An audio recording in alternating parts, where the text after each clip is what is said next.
to the Entrusted podcast. I'm Blaine Barber. Brock Murphy. And Benjamin Presley. And tonight we are honored and excited to have the mayor of Auburn, Alabama, Mr. Ron Anders. Thanks for being here. And I'm honored and excited to be here. Thanks. I've always thought his name was Ben Presley. He's Benjamin on the air. We've never just threw it different tonight. Okay. This is Brock's first guest he's brought onto the Entrusted podcast. We're so proud of him. He just started. The bar has been set high. So yes, it has. Just know that for yourself. And he was just waiting to swing for the fences. Well, I thought we were all having, a small group, and we were learning, talking about the sermon that day and praying for one another. But Brock was just actually scouting for. He was just positioning himself appropriately. Got to take advantage of the opportunities. Yeah, that's right. You do. That's right. So Ron was elected as the mayor of Auburn in 2018. Finishing up the second term, serving in that role. Just announced 2 days ago that you were going to run again for re-election, which is awesome. And then Ron also served for 6 years on city council prior to being the mayor. And so exciting times. Very exciting times. God's call to me, I believe, is very clear that the work He wants me to continue to do in the city is not over. And to continue, part of that is the journey of a re-election. Mm-hmm. In Auburn, we do that at the end of the summer, which means you're running for re-election in the summer. Yeah. So there are some benefits. If you need to lose a few pounds, it's a great opportunity to do that. But I am very bullish about Auburn's future, and believe that there's still some things that I personally am very invested in and passionate about getting to the finish line. And so another term is something I'm very excited about and look forward to, if it's His will, accomplishing. That's awesome. My only touch point with sort of the bigger picture Auburn stuff, I was thankful to be invited to the state of Auburn address one 2 years ago, I think is when I went, where it was in the Gouge Performing Arts Center, and you guys give a bunch of sweet awards out, and then you do a great just kind of address of the state of everything within Auburn. And I've lived here since 2009 and love calling it home, and to see kind of the curtain pulled back a little bit and just the depth of thought and vision and planning and everything that happens was really cool for me as just a citizen of Auburn. So well, we're proud that you were there, and you're welcome back anytime. Thanks. We generally had that event in October or November. Yeah, okay. So you were personally invited, though? Well, I'd say that just because it's the only time I actually got like a thing in the mail that said, "Hey, you should come to this." So yeah, awesome. It wasn't like special. It was a conviction of mine that the city of Auburn had grown to the point where we needed to stop what we were doing one time a year and really chronicle the things that had gone on in our community. Auburn had never done that before, but sitting where we are as the seventh biggest city in the state, being a place that people are trying their best to come and live and go to college in, it was time for us to stop and tell everybody and really focus. These are the things we've done and the things we want to do. It also gave me, as the mayor, an opportunity to recognize people for different reasons, for people that maybe are not out front, that are not focused on and not as well known, but are just doing tremendous daily work to make Auburn a special place. And so all of that was really, I was allowed to create those awards, and they're called the Mayor's Lamplighter Awards, and there's a story that goes along with that. But it's really one of the most wonderful things I get to do as mayor is take time to recognize 4, 5, 6 people that are really just doing some tremendous things and talk about them. And we go to the trouble to get in front of friends and family and really be able to know who those people are. Yeah. And it's a surprise for them. So when they come that night, they really don't have an idea. And that night you were there, a friend of all of ours, Bill Bolt, was recognized. And what a joy that was to tell his story and to recall all the things that he's meant to so many people here at Auburn University through his time of ministry. And that was even before he swam across the English Channel. Yeah. If I could have given him the award after he swam across the English Channel, I'd have had to double the size or something. Exactly. So anyway, yeah, thank you for mentioning that. Yeah, for sure. So Before you go into this, one right. other thing we're hoping that will happen tonight, other than telling your story and what the Lord's entrusted you with, is this man right here. We got about a month until he leaves the loveliest village on the plains, and so if you could pitch maybe to keep him here, we're hoping that might be a part of tonight as well, because he's not gone yet. That's a good point. I don't know what to say there. Unfortunately, 50% of the decision making is not in the room. Unfortunately. That's right. Maybe 75%. Yeah, exactly. And the stick that person carries is pretty large. That's right. That's right. I will miss Auburn. I really will. And I was actually looking forward to it. I wanted to work on Ron's campaign, but You still can. Well, I can when I come down, I guess. But You just campaign from Birmingham. I think there's things you can do. we're doing the Entrusted podcast. That's right. There you go. Step one. Anyway. Yeah. So we typically start with a section we call First Birth into Your Second Birth, drawing off John chapter 3, Nicodemus, Jesus, and Jesus says you have to be born again. And so just talk about your upbringing, family life, where you're from, and kind of into how the Lord saved you. And then you can just take it any way you want, kind of to how you got to where you are. I wish I had a great, clean story to tell about that you could fun. really follow. But look, I've lived here. My family moved here when I was a baby. Okay. Anders bookstore opened in January of 1966. My grandfather was an orphan who went to school through 7th grade, but he learned about textbooks. And he was very successful because he learned the trade and he worked his tail off. And he had a textbook store in downtown Montgomery in the times where you had to buy your books to go 1st through 12th grade, just as many people, and not today, but a few years back, would do to go to college. And so in the mid-'60s, when kind of a national movement was going on and it reached Alabama, where the state governments underwrote the cost of those textbooks, and so families would not have to purchase textbooks, it put them out of business. And he looked around, and he was originally from Gordo. All my family, that Anders side of the family, has a West Alabama tinge to them, which means they were sort of crimson for a while. But they made a conscious choice to come to Auburn, and my dad had played college baseball at Alabama, and he was a corporate accountant in Savannah, and I was a baby. And my father made the decision to come to Auburn, and go into business with his father.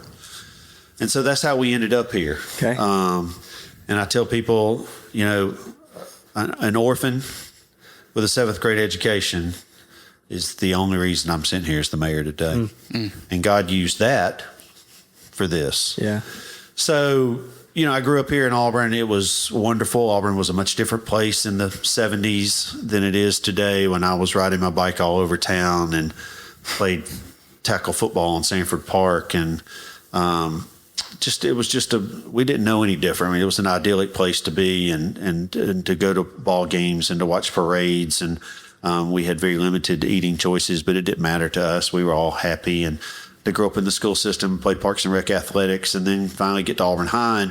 And I had a great time at Auburn High. Had some really good athletic coaches, had some good friends, people that you work for and know, and it was a great, great experience. What sports did you play? Football, basketball, and baseball. Yeah, all the. What did he not play? Okay, yeah. Better question. No golf. But getting to... It's too cool for that. Yeah. That probably didn't exist back then.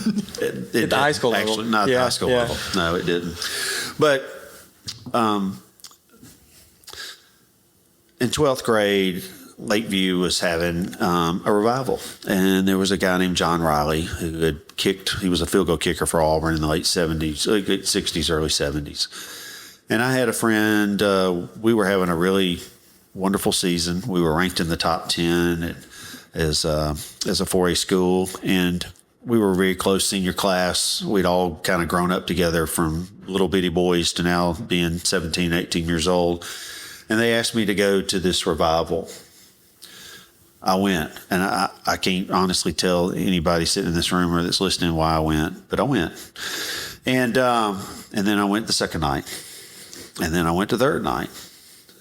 And before I knew it, I was down front and was had claimed Jesus had changed my life and was baptized. This was a different church than my family was going to. was a decision that I was making without a lot of input from my family. And being an emotional person anyway, and going through an emotional, hard football season, looking back on it, I don't know if all that really happened to me, guys. I'm just being honest with you. I thought it was happening to me, but it was hard. It didn't stay long.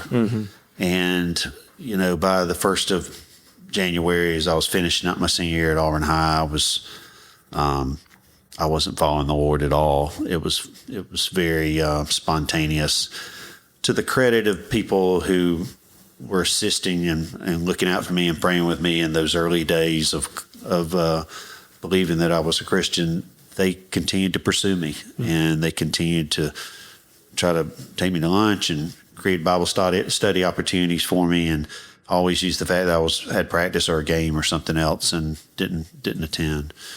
And so wandered off to college as a non-believer, had a great experience at college, and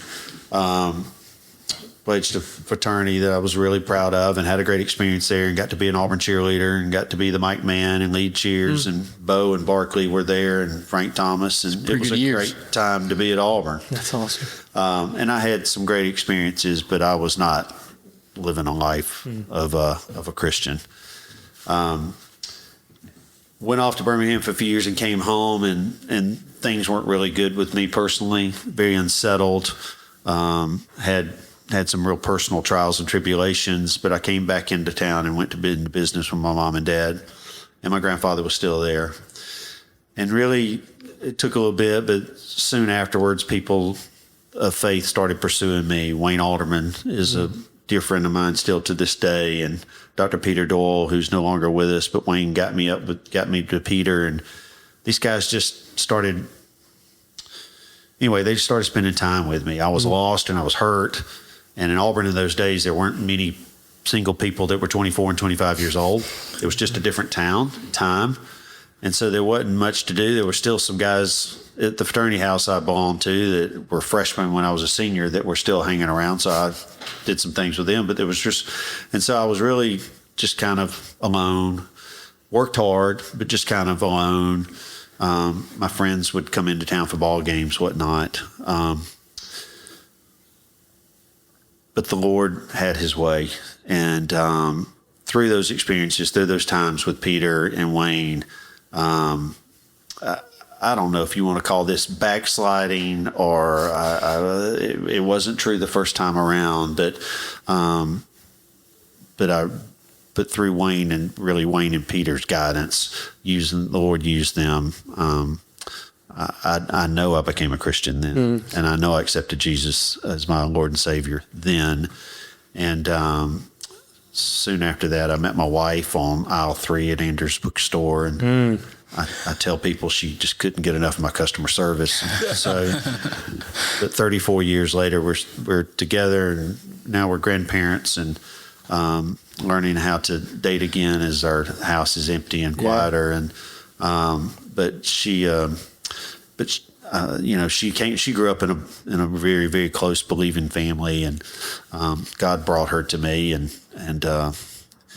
anyway, it's a little bit of a clumsy faith journey, but it's the best I can do. That's awesome. I don't know the detail of this.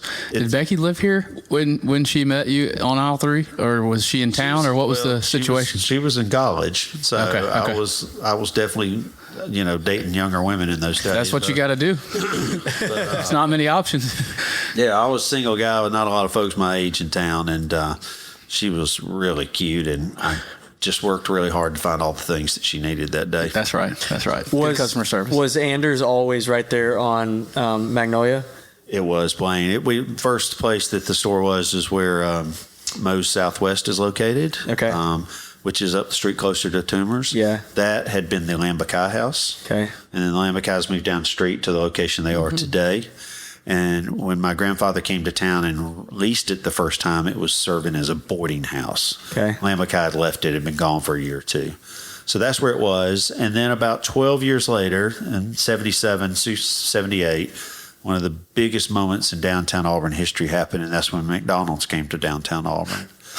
And it was a big deal. And so my grandfather launched from there and believed that for the future of his family, that we needed to own the property that our store resided on. And so he was able to buy a house that was still sitting there that somebody was still living in. Mm-hmm. And he bought that house, and we opened up Anders Bookstore right next to Ronald McDonald. Yeah. That was a big deal. And then a few years later, my family was able to acquire the corner piece of property at the corner of Wright Street in Magnolia. So that's how that became Anders Bookstore. That's awesome. I transferred into Auburn after a year at UCF in Orlando. And so when I got here, it was kind of a hectic rush. I came with the golf coach and started then. And I vividly remember me and my family went into Anders, and that's where I got a couple of my textbooks, and we bought some Auburn gear. And that location is where we started our Auburn apparel purchases. So, what year did it close? Well, we sold the store in 2005. I know if okay. And then the company that purchased kept the store open for about another, I don't know, it was probably another 15 to 18 years. Because I think I got to go in there and buy like a science. Yeah, they had it or open something. for a while after 05. No, it's about when we were in college. Yeah. Okay. Yeah, it was open for a while. It's, well, I didn't realize. So your family sold your part of the business in 05, though. We sold the business in 05. We did not sell the property. Okay. Yeah. Got it. And so we were the landlords. Yeah. Okay. And then eventually we sold the property, and now it is a graduate hotel. It was a tremendous place to work. I loved it. I loved going to work every day. It really, now that I look back on it, was great preparation for being a mayor, because you're dealing with people all the time. It's a competitive situation.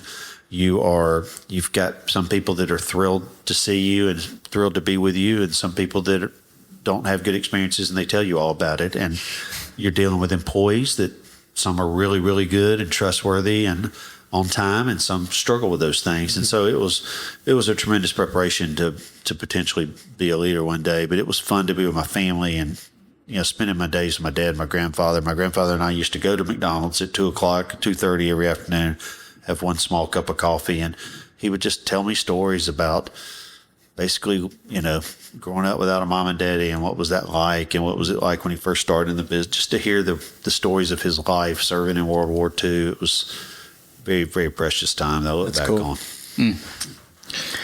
I'd love to hear, while we're on the bookstore topic and thinking about what we talk about on here, just the stewardship aspect of a family, multi-generational business, kind of what your thoughts are on that and what that looked like for you. Yeah, well, it's, my grandfather started with nothing and was really a book guy. My father was primarily a book guy. And when I came to work there, we really, really, really went all in with all the souvenirs and things like that. And by the time we sold, our business was about 50-50, books and souvenirs. Today now, college students don't buy books anymore, so those stores are basically souvenir shops. But I watched my mom and dad do really, really great things in this community. My father was president of the Chamber of Commerce. He coached my brother and I's ball teams. He was he served in many, many different ways. He was president of the quarterback club when I was playing football at Auburn High. He did everything that he was asked of him to do. He's a Hall of Fame member of the Auburn Dixie Youth, or the Auburn Youth Baseball Association, for all of his investment in it. And my mom worked with a local nurse to form the first hospice in Lee County, and it was formed as a nonprofit. And when Auburn and Opelika did not have hospice services, eventually the hospital, it was called East Alabama Hospital at that time, bought that nonprofit. And one of the things it became was the Bethany House, which has been such a resource to our communities as family members, and are going through those end times and hopefully finishing with honor. Bethany House has been such a good part of that journey. So, this is what my mom and dad did. They helped their employees. Times I've seen them give money and loans to their employees. I've seen employees through those years spending the night at our house because they had the flu. And, it's just, my mom and dad were just very, very kind people. They worked hard and they expected a lot of everybody, but they were generous. And that really made an impact on my life. Quick diversion. I don't think I knew that college students don't use textbooks anymore. Is it just all digital, or It's digital. The classroom's different, man. All digital. All of our textbooks. I think I had like 2 or 3 in my 4 years, and I graduated in 22. So I guarantee they're different now, even. But all my stuff was on my laptop or my iPad. You had like a e-textbook. Oh my goodness. Yeah, it's way different. Crazy. I think in English classes, if you read Les Mis, you probably still buy a book, but it's Yeah. gone, brother. If you go into J&M, which those guys are good friends of mine, and I actually shopped with them after competing head to head all these years. But there's no books to be found unless you want a coffee table book that tells you the history of Auburn or something. You know? Crazy. Yeah. Wow. When you think back to some of those times with Dr. A or Dr. Doyle, I think a lot of people can relate to kind of your story that you shared of having some moment where they would say that they were saved or think that they were saved, but then the process of sanctification, whether it was real and then you were sanctified or whether it was real later, however that you look at that, there's a lot of people that can relate to that, I think, especially that are listening to this. And so when you think back to those conversations, what did those look like? I mean, what were those guys when they're pouring into you? What were you thinking? What kind of conversations were y'all having? Do you remember? I remember starting over. They didn't really want to go backwards. Mm-hmm. It was today and it was tomorrow. Mm. And there was no judgment from them. They just cared about me. Dr. Alderman loves to read books together with guys, and I'm not a great reader, but I read with him. They were consistent. They just cared. They were not... I just look back on it. They were so respectful of me, but they were so intentional at the same time. And they weren't worried about the horror stories of my past and the mistakes that I'd made and the things I'm ashamed of. All they were worried about is where I am today, where am I going to be tomorrow. And I tell you, those two guys are, there's a lot of people that I love, but they came. God put them in my life at a special time that I needed them. And the word sanctification, I didn't even know what that was. What was that? Uh-huh. I just know that I was emotional at 17, and I just couldn't handle it. And obviously, I just don't. I'm not sure it was real, or I'm the worst backslider that ever happened in the world. And the Lord just seemed to save me through that too. And so then how did it look different that second time from your perspective? Not as much the conversations with them, but... it wasn't emotional anymore. It was very structured. It was methodical. And I need that. I can't... I needed somebody who could sit down with me and answer the hard questions and just answer questions in general. But that sincerely cared about me and wasn't in a big hurry. And those guys were that for me, without question. Yeah, I mean, I can speak to Dr. A and the impact he has had on my life. But I would say for anybody listening, a mentor is night and day. And like I said, I was, the Lord put him in my life and also in yours. And I can still remember sitting down at Basilia's the first time, and I just vomited all this stuff that had happened. And Dr. A just like... That's what he does. Like he had heard it 1,000 times. And then, 8-9 years later, now we're still, I consider him a close friend. So it is very important. And it's encouraging to hear you say that, especially that you're still meeting with him all these years later, probably 25, 30 years. Yeah, or longer than that. That we're eating breakfast tomorrow morning, as I sit here tonight. And he still cares very deeply about all things in my life. Do we spend time talking about what's going on in the city of Auburn? Yes, we talk about that. Do we talk about Auburn athletics? Yes, we talk about that. But we talk about other things too. He's really a good friend to this day. And as I get ready to go through a re-election, he will be a key advisor through that whole thing. Sure. Behind the scenes, of course. Yeah. The way he likes it. Yes. So I guess we ended at you met Becky on aisle 3. Yeah. Where do we go next? Well, I finally got the courage to ask her out. It was kind of an awkward deal being so much older. And Was Becky a freshman or was she a sophomore? She was junior? probably a junior when Okay. I first All met right, her, that's- and we started dating the summer before her senior year. Okay. And so back in those days, all the sororities had spots on the Hill dorms, which is now the College of Education. There's a new STEM building, but that's where most of the girls, and that's where all the sorority chapter rooms were. And so my wife was in a sorority, and she was still living in a dorm up there, which was unusual. But her senior year, she lived in that dorm, and so I would go pick her up, and there was very little parking. But I'd go in there, and it would be one of those things where you'd have to go up to the front counter and say, "Would you please get Becky Guilford?"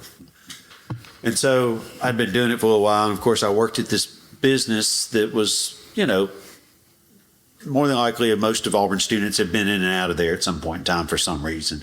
And one night I was in there, I'd always say, "I'm here to pick up Becky Anders." And then I'd turn around and kind of walk in the parlor area where there was a TV and just kind of saw what wasn't hovering.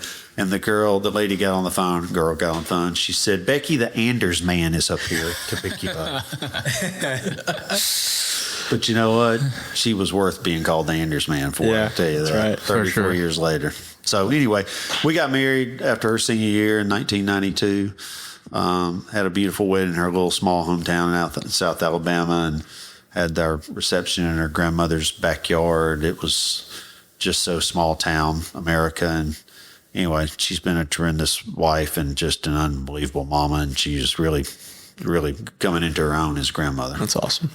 I know that is. And then, so did you continue working for the bookstore all the way up until 05 when y'all? Yeah, so I worked there till 05, and then we sold the store, and I thought I could hang around. They painted a pretty picture, but when you're used to doing everything for yourself, Yeah.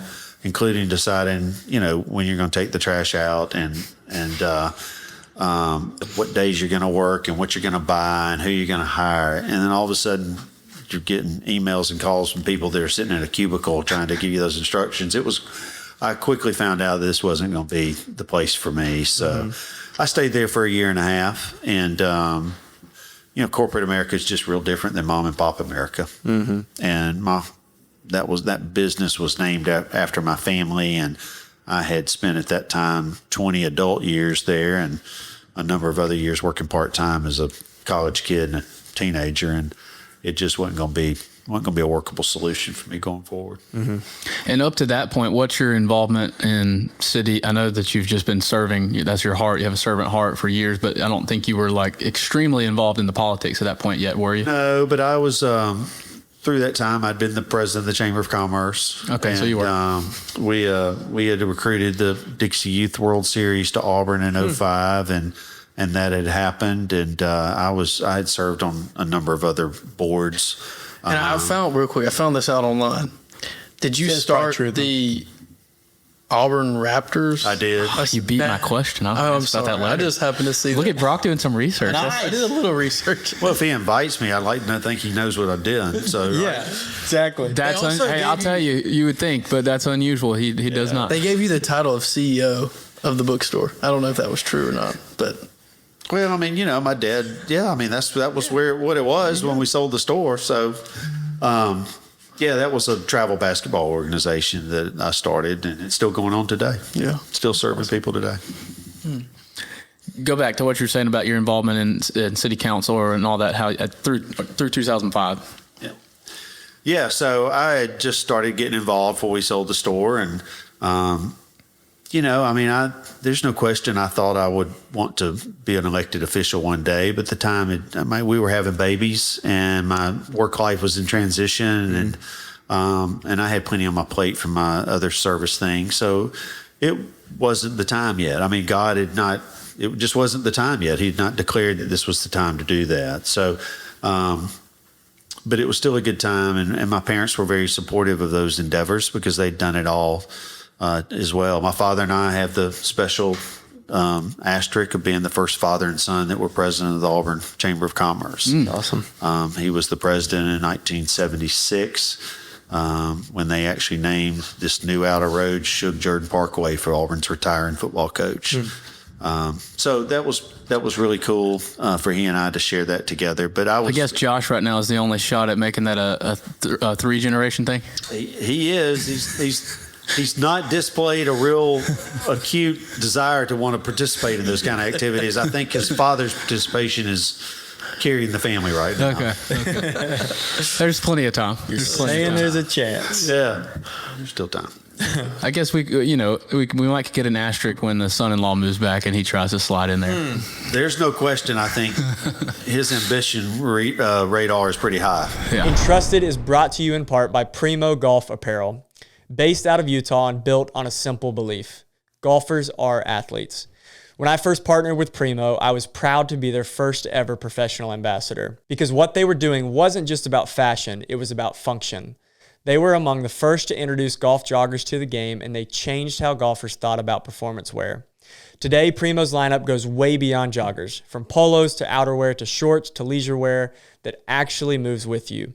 Every piece is designed for golfers who train, grind, and compete, whether that's in the gym, on the range, or in life. So, if you want to look sharp, move freely, and represent what it really means to be an athlete on and off the course, check out Primo Golf Apparel.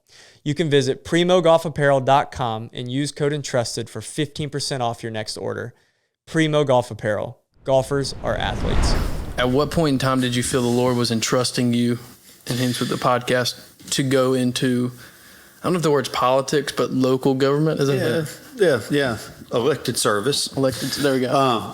So the former mayor, Bill Ham, came to me one day when I was just working at Anders bookstore, and said, part of my responsibility is to make sure that I've got somebody to take my place one day, and you need to be that person.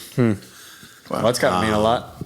It meant a whole lot, and I wasn't pushing for it. I wasn't brown-nosing him or, trying to be over the top as far as my interest and enthusiasm for it. Did you have white hair at this time? No, I was totally a brunette. Okay. And a strong brunette too, buddy. But anyway, so Bill he just said, we need to work towards that. And so he really wanted me to run for city council. At that time, the person who was in charge of our elected in my ward was a family friend, and I just could not run against that person.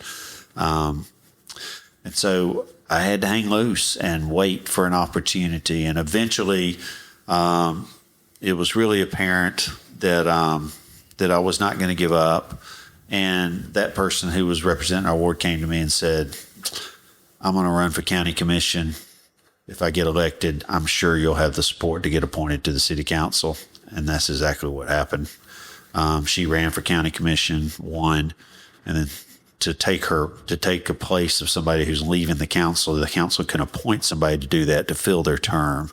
And I got appointed to fill their term in 2012. Ran for re-election in 2014 and did not have an opponent.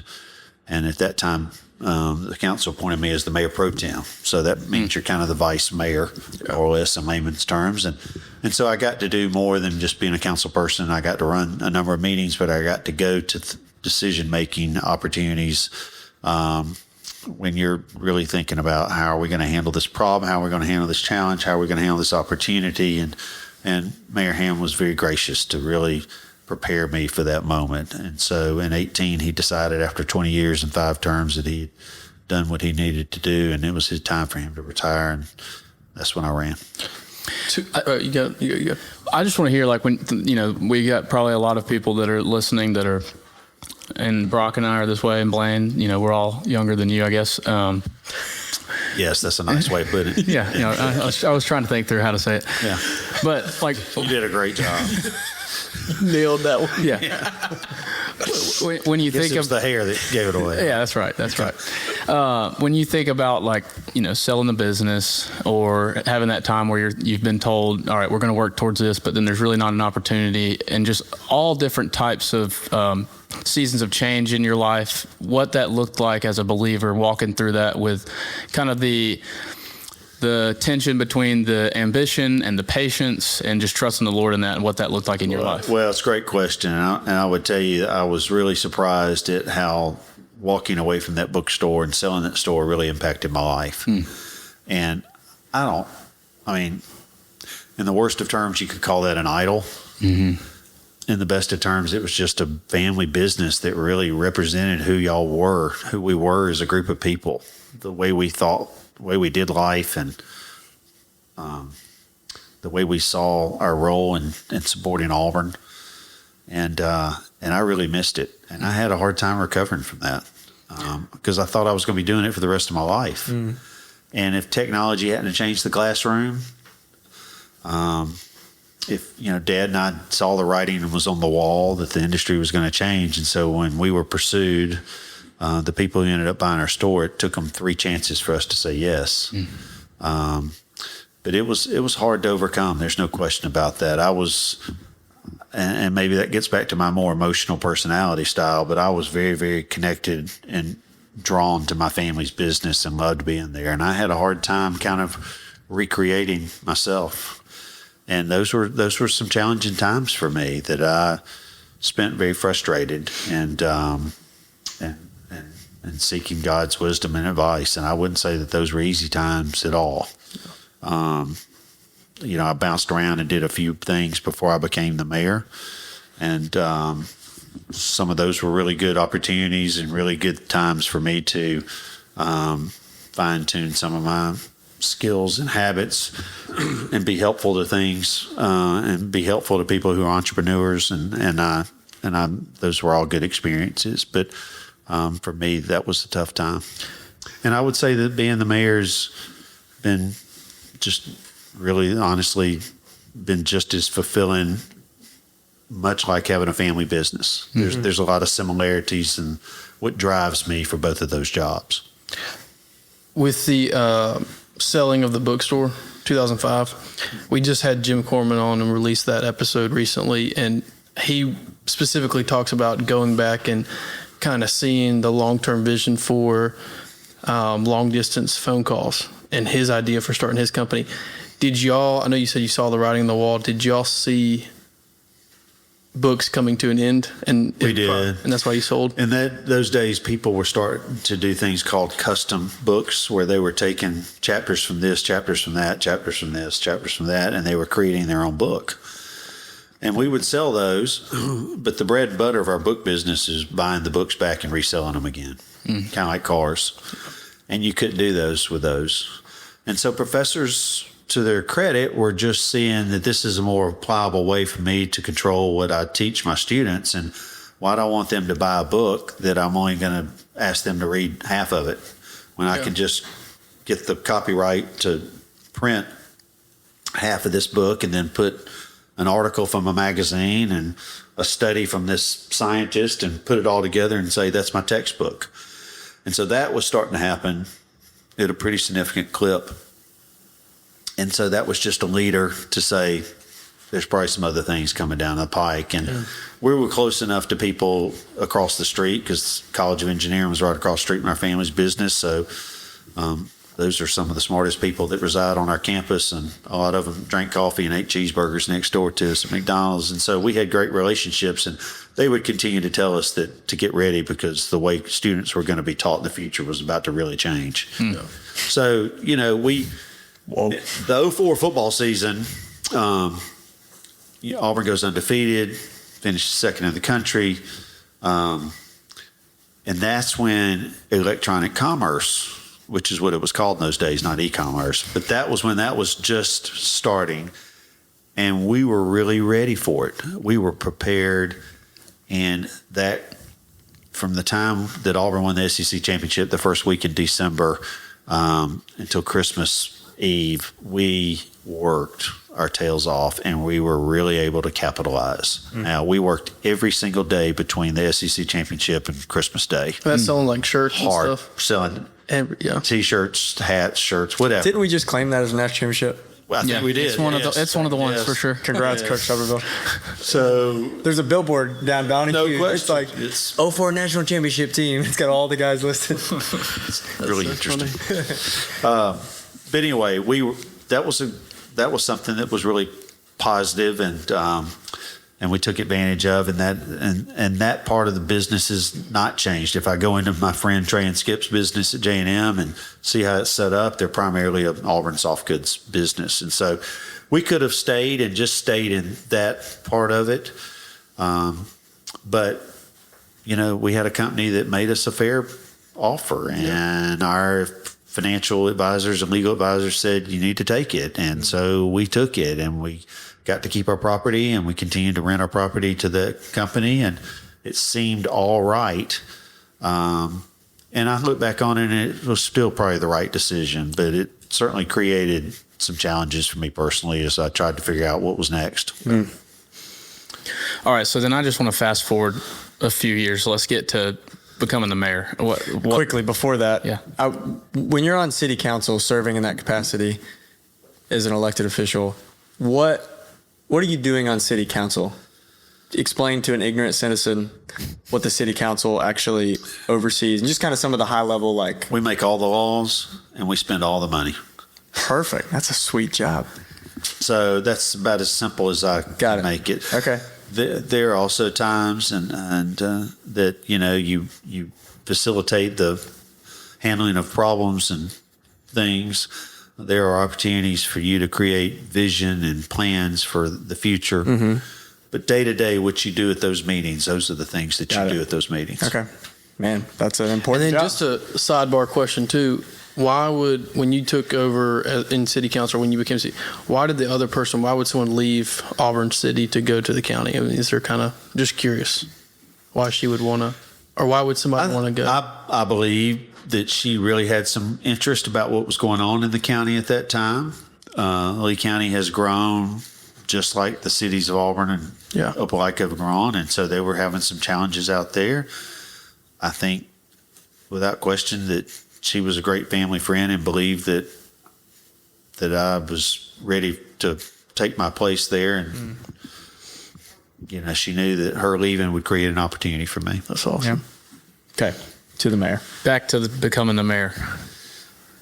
Walk us through 2018 or everything leading up. Crazy summer.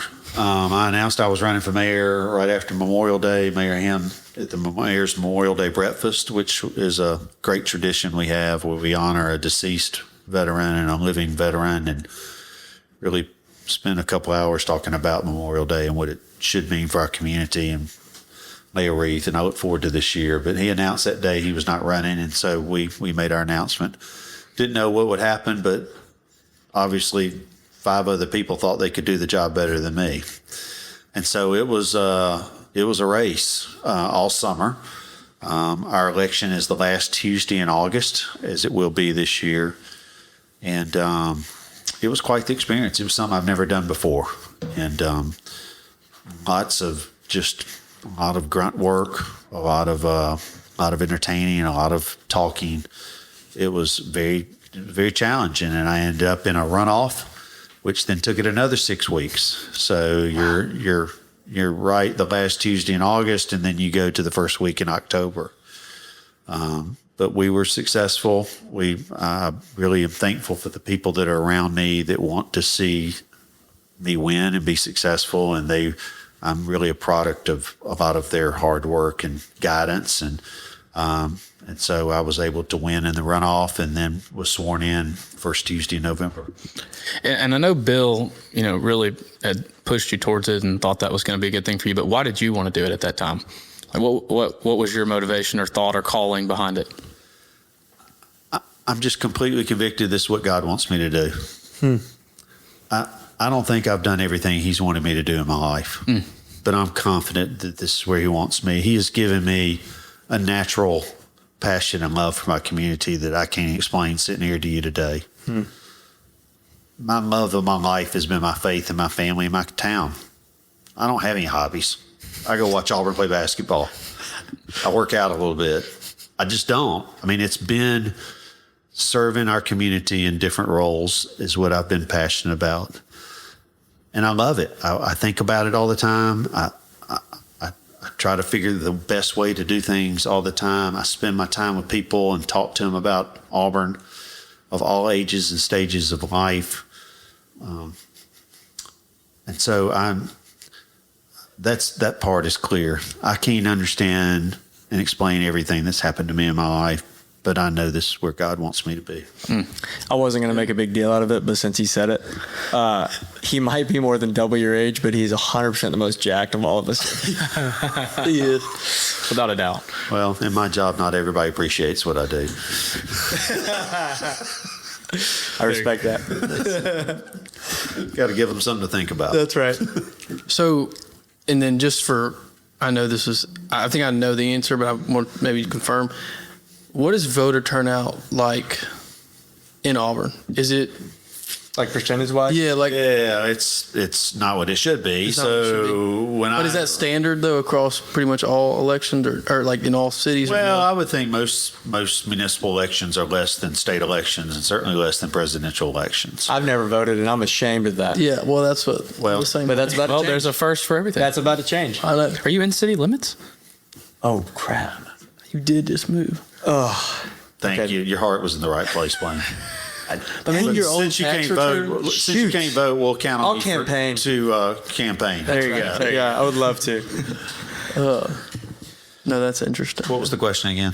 Well, no, I was just talking about the voters. So in my runoff, it was 10,500 people voted, and that was the most that's ever voted in a mayoral race in Auburn. Now that makes sense because Auburn's bigger now than it's ever been. Yeah.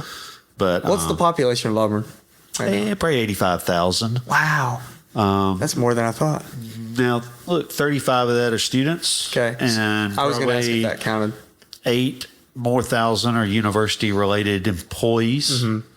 So the university's half our town. Yeah. And okay. that's traditionally been what Auburn has been. The university's been half the town. Got it.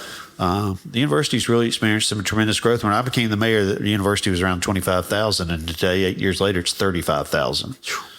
So I didn't know that. not only is the city,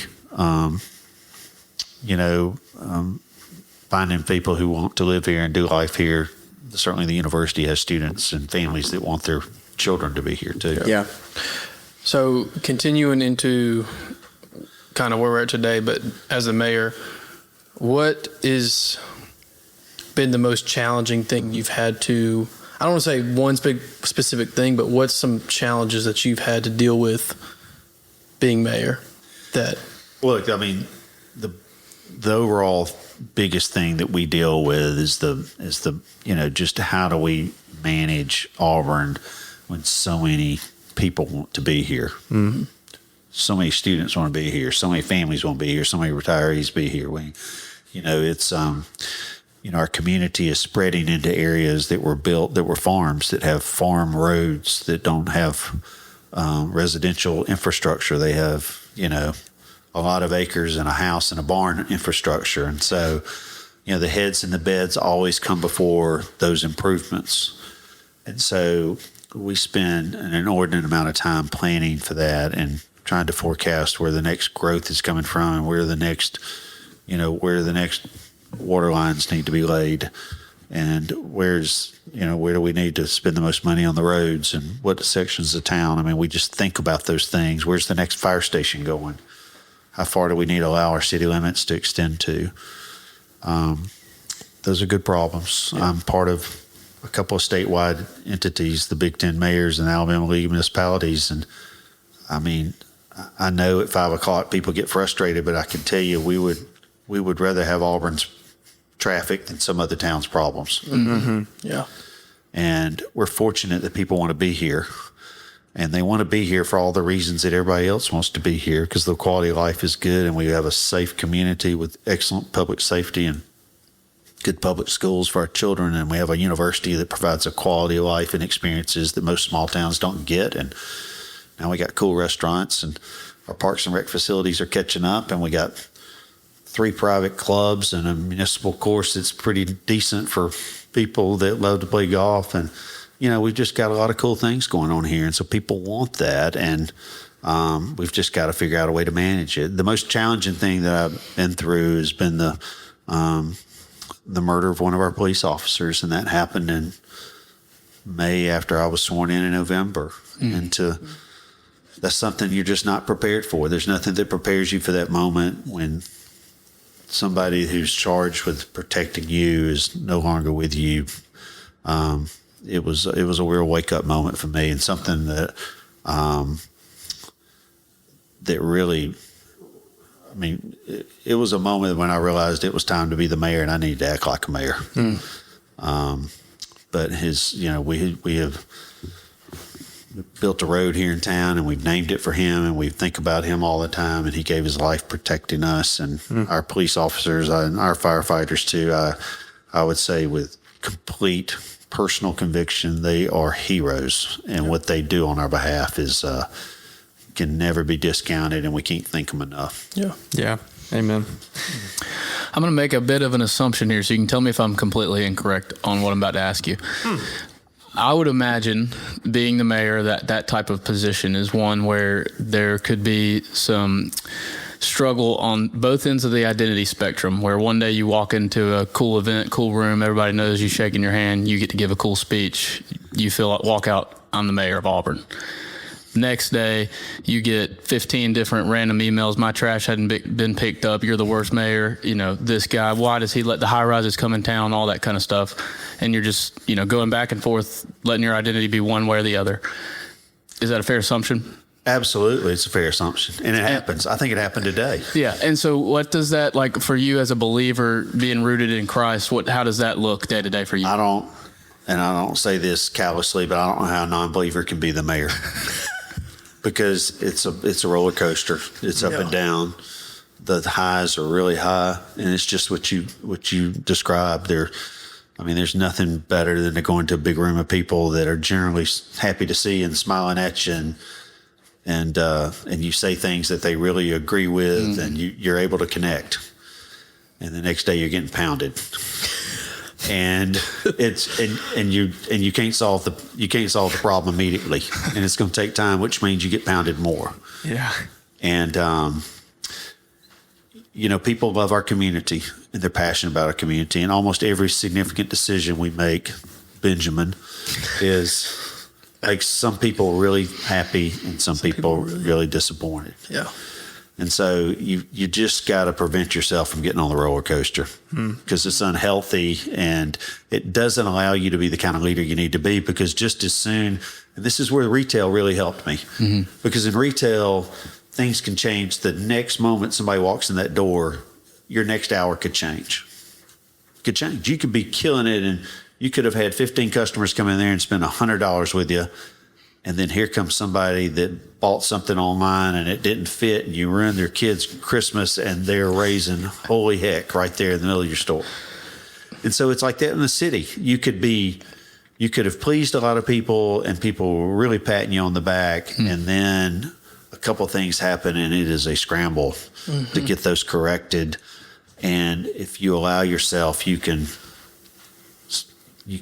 travel with the noise and travel with the problems. You just can't do that. You gotta compartmentalize. You gotta focus on what they are. You gotta get the problem solved, communicate well with the citizen, and then be able to move on. But it's a roller coaster.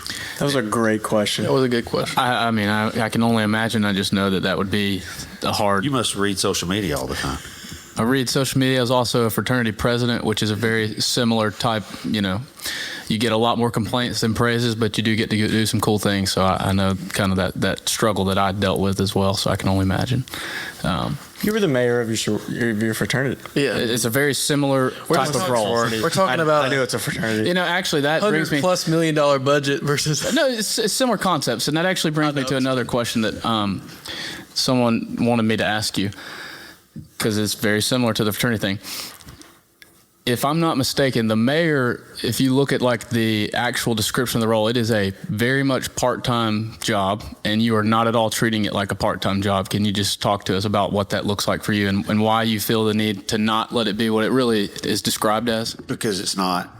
You can, if you want to treat it that way, you're not going to you're not going to serve your citizens to what they deserve. We're fortunate that we have a city manager who's a professional operator of the city, but they are not. They're not in charge of vision. They're not in charge of politics. They are in charge of providing the budget, but they don't have the legal authority to approve the budget. They are helpful when it comes to creating laws and approvals, but they're not the legal authority to do all that. When people of importance want to solve problems, they want to speak to the mayor, and that's just the nature of the beast. But Auburn is a town that is moving so fast, and there's so many people that have so many things that they want to do that they see as opportunities, or they want to share with you. There's partnerships, whether it's with having lunch with Chris Roberts 4 times a year, or being on the next Tuesday, I'll spend about 3 hours over at the research park as we get prepared for a new, really exciting new venture between the city and the university as we build a new building for the RFID lab. That's what mayors do. And so, yes, we are a council manager form of government that would say that a mayor is a part-time job. But if anybody in today's Auburn treats that as a part-time job, you are giving this community less than what they deserve. Now, the challenge is that at some point in time, Auburn's going to have to, there's going to be a reckoning, because you cannot convince everybody to work for $45,000 and no benefits because they love the community and they feel like that's the right thing to do. And one day Auburn will have to make that decision as to how they're going to manage through that. But it's not a part-time job at all. And just, I guess, curious to piggyback off that, in line with your story, and you don't have to say the person's name if you do have one, but there was a leadership book I read, but it talks about if you're not training your replacement, you will never get to the next opportunity. But anyway, do you have somebody in mind that when you do decide to stop running and stop being mayor, that they would? Absolutely. It's his son-in-law, Michael Thomas. I'm just kidding. And just so everybody knows, go to church together. They've been friends for forever. Our best friend is married to his daughter, so it's Ben Presley. It's Benjamin. No. Benjamin. But anyway, it's just Michael's an avid listener to this podcast and gives us Thank a you, lot. Michael. Yeah. So anyway, very close ties. Brock, if any leader's doing what I think is the best for their job and for what they're working for, who they're working for, they're always considering how deep is the bench. And I am really passionate about that. I choose to spend time with Auburn Young Professionals, which is an organized group of young professionals that the Chamber of Commerce oversees. I eat breakfast with the SGA exec team once a month, just to make sure that we're all on the same page and we're talking to one another. And I have separate lunches a couple times a year with the SGA president. And I'm even Monday going over to Auburn High Student Council, and 3 times a year I go over and see them. And one time a year they get on a bus and they come over to City Hall, and we talk to them about how the city that they go to school in and live in works. And so I love to pour into younger people. I taught to a leadership class at 3:30 this afternoon. It was their last day of school at Auburn, last day of class, and it was a leadership class in a management department. And the professor just had me tell stories about being the mayor and about being a leader. So I really think that's an important part of my job, because for Auburn to continue on the trajectory that we are, to have positive things happen and have positive people to move here, we've got to have people ready to rise up and become leaders. And I'm really proud. We've got 2 younger guys who are under 40 years old. One of them just turned 40 that ran for city council 4 years ago, and they were both successful, and they are both really smart. They bring a lot to the table. The way they process information and think through problems and decisions is really even blesses me. And I'm 20 something years older than those guys. So I'm really passionate. I've intentionally put some younger people on our school board. I've put some younger people on our water board. I've put some younger people on our Parks and Rec advisory board. They don't know it, but I'm trying to get them ready for the future. Well, and you speak on the 2040 plan, is that correct? So, I mean, that's awesome. I know that we think about those things, and the city has to think out that far in advance, but it seems like a long time away. I know it's not, but it does. Well, it creeps up on you. It does, but when your town is progressing as fast as we are, you don't have a choice but to think about what it's going to be like then. And we have to think from the infrastructure, because infrastructure costs a ton of money. Yeah. And if Auburn is potentially going to be a certain size, we've got to be thinking about, again, how are those people going to get around town? Now, I don't know, by then we might all be the Jetsons and we've got airborne cars, or we don't own cars anymore. I mean, there are real futuristic studies that think about what transportation looks like in 15 and 20 years. I don't think my children will drive. I think they may be in a car that drives them, but There's no question. I don't think my children will drive personally. I mean, it's My kids really will laugh interesting. at yours as they go by driving. Like, punks. But we have to think about where are those kids going to play sports? Where's their Parks and Rec going to be? Where are they going to get water from? Where's the fourth high school going to be? I mean, where's the fire truck coming from? Where are they going to the doctor? Yeah. Where's the Yeah. ambulance going to be stationed? Those are things we have to spend a lot of time thinking about. It's so complex. I mean, Big time. knowing you were It's a coming, I was domino kind of like effect, doing a thought experiment in my own mind of just being the mayor of a town and all the complexity of that. And my head exploded and I stopped thinking about it. Well, there's that, and there's just the human piece of it. There's just a lot of humans here. Yeah. And they've all are built in the image of the Lord who want, which means they're all unique and special. Mm-hmm. And they've all got ideas and sometimes they all have problems. And that's just part of the responsibility that comes with it. But again, if the calling is true and you're there for all the right reasons, you just plow through those things. Yeah. Yeah. Can you talk about family a little bit? I know that you obviously weren't mayor necessarily when the kids were at home, but you were still involved in other activities and you were still serving the community and just very busy.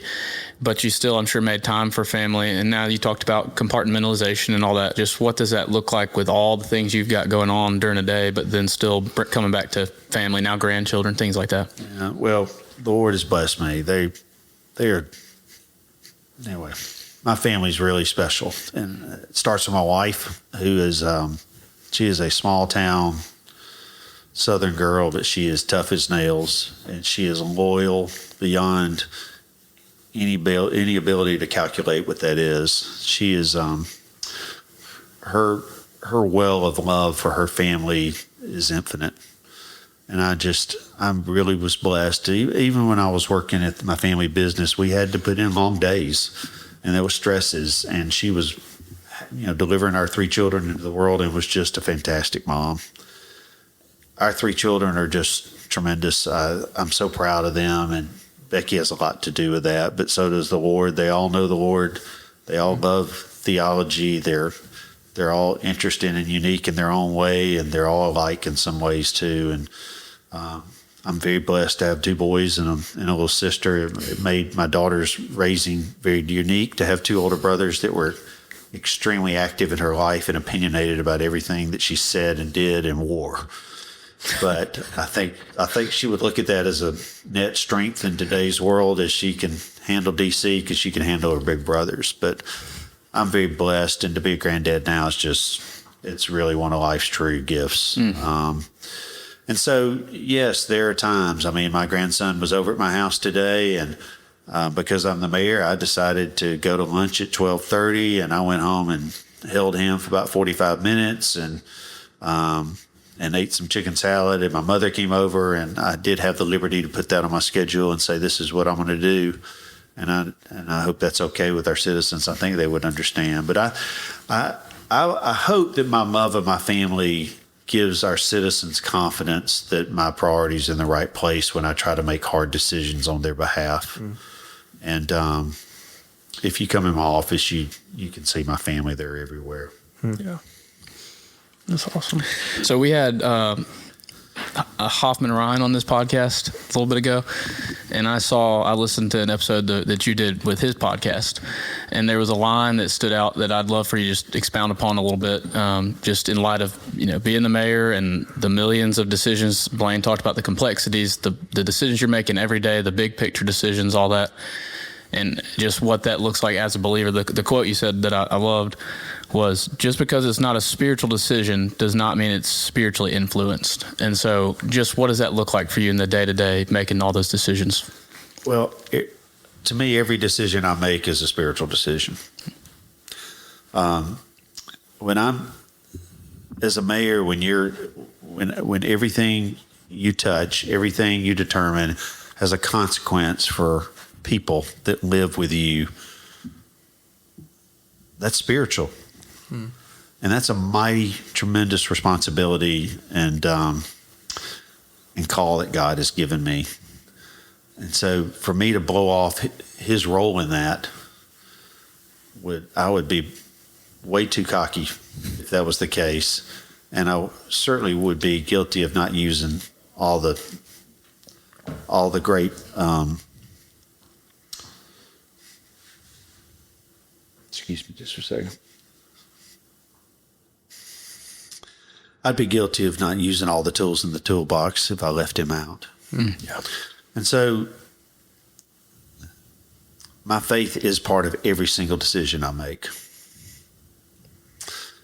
Maybe it's not out in front and in your face, but I can promise you that in my consideration of how to figure out something, whether it's to allow a new development to come to town, to how we're going to spend the money in our budget next year, to solving a problem in a neighborhood, the Lord's right in the middle of all that. Because to give me the peace and the clear-mindedness and the foresight to make those kind of decisions on behalf of our citizens, again, I don't know how people do it without him. Yeah. Well, and it's just interesting as we walk through this life as believers, when we get to a decision that we feel like we can't make or we can't control or we don't understand, that's when we feel the need to run to him. But then when we think we can control it is when we oftentimes try to, and that oftentimes does not work out well. But he is supposed to be throughout all of those decisions, and it's supposed to be we're walking in step with him and in relationship with him. And it's a lot easier said than done at times, but it's the way it's supposed to be. It's the way we're created to be. As humans, the more, sometimes if you feel like you're having success, you feel like you don't have the need for the asset and the encouragement and the assistance, and that's just not true. And in a city setting, when your decisions are on behalf of 85, 90,000 people, and impact areas greater than that around you, boy, you better be convicted that what decision you're making. And the quickest way I find conviction is to pray to God, say, give me some direction here. Yeah. Well, Amen. Auburn's grown tremendously. One thing that I've found so cool is, and this happens in the Presbyterian church, at least I'm sure it happens in y'all's church, but when we, pray as a congregation. Let us behind the curtain a little bit. No, I'm just, we always pray for not only, We the pray national. too. I know that y'all pray. I'm sorry. That came off the wrong way. We not only pray for the national government, we pray for the local government. Typical elitist Presbyterian. No, That's typical. the way we do it in the Presbyterian. This is our fourth part of the liturgy. Okay, I'm sorry. This came off the wrong way. Keep going. You're doing great. But anyway, we pray for the local government, and it's awesome because literally, as we're praying that, Ron is sitting Yeah. right in front of me. I don't have that. And so anyway, that's been unique, and I will miss that in Auburn. But You don't have to leave. Nobody's making it. Yeah. You're not. well, the Lord has opened that door, so I'm going that way. Hey, But Wednesday nights at Lakeview, he's on my prayer sheet too. okay, Mayor of Auburn, Ron Anders. Anyway. I'm not looking at his beautiful white hair, but he's there. Anyway, but it's been awesome to grow up here, or I say grow up in terms of growing up in my faith here, and then being here for the past 9 years. It's just been amazing. Well, one thing I would say, Brock, about what decisions we make is that that's where the rubber hits the road. Yeah. The decisions we make impact the lives of the people in our community. So, sometimes the things that you see that occur in D.C. or even Montgomery, you think, well, how is that going to impact me? That really doesn't. I mean, what we do impacts you. Mm-hmm. It really does. Well, my property value is going to go up because the high school is right there, and the new Kroger. So, Congrats. I know I'm just good investment. Thanks. That's right. All right. We want to be respectful of Mayor Anders' time. Yes. Land the plane for us. I just have one more question before I land it because Yeah, that's fine. this is interesting to me. Okay. Well, we're doing a circle around. Yeah, that's right. Can you just talk about what a blessing, luxury, whatever word you want to use, the fact that you are a politician, for lack of a better way to put it, that is able to sit here and openly talk about your faith. You're able to run the mayor's prayer breakfast. You're not at all ashamed of it, and just what a blessing that is, and what that means to you that you're able to do that. Well, then I would think that if I didn't do that I wouldn't be real to who I am. And I believe that the people who have elected me to be the mayor want me to be real, and they want me to be true to what I stand for. And so, I'm not ashamed of any of that. But I'm also not trying to shove it down anybody's throat at all. Yeah. I mean, it's my life, and this is something that my faith is a part of this decision, and it's important for me to discuss how I came to that decision, or if there's something that's going on that my faith has assisted me with, and I feel like it's okay for me to say that. Yeah, absolutely. And to be honest with you, and this could change tomorrow, but I've not really had anybody think that that's a bad idea. Praise the Lord. And so, I'm thankful that we've been able to take time and have this prayer breakfast. It was a borrowed idea from my friend Gary Fuller in Opelika. We have our own way of doing it that's different, but it's an Auburn Mayor's prayer breakfast that I think's.